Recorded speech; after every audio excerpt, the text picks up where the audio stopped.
జగన్ ప్రతి మీటింగ్ లో మాట్లాడుతూ తన తండ్రి వయసు కలిగిన వ్యక్తిని ముసలోడు ముసలోడు అని అంటున్నాడు. ఈ రోజుతో ముసలోడు ఎవరో తేలిపోవాలండి, తేలిపోవాలి. జగన్ బస్సు దిగాలంటే స్టూల్ వేయాలి తల్లి. జగన్ కొబ్బరికాయ కొట్టాలంటే ఇద్దరు ఆ రాయి ఎత్తాలి తల్లి. పంతులు ఆ రాయి ఎత్తితే ఈయన నడుము వంగకుండా కొబ్బరికాయ కొడతాడు తల్లి. ఈ జగన్ బైక్ నడపాలంటే ఇటు నలుగురు పట్టుకోవాలా, అటు నలుగురు పట్టుకోవాలా. ఏకంగా ఈ రోజు మనం చూస్తే కనీసం గత 5 సంవత్సరాలుగా ఒక్క గంటనా ఒక సమీక్ష చేయాల.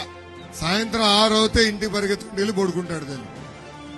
అందుకే ఈ సభాముఖంగా జగన్ కి నేను సవాల్ ఇస్తున్నా. My dear Jagan, date time నువ్వు ఫిక్స్ చేయి. తిరుపతి కొండనో పక్కనే ఉన్న రామ్ తీర్థం కొండనో చంద్రబాబు నాయుడు గారు మీరు కలిసి ఎక్కండి. ఎవరు ముందరెళ్తారో ఎవరు లాస్ట్ వస్తారో తేలిపోతుంది. సో ఎవడు కుర్రోడు ఎవడు ముసలోడో తేలిపోతుంది జగన్.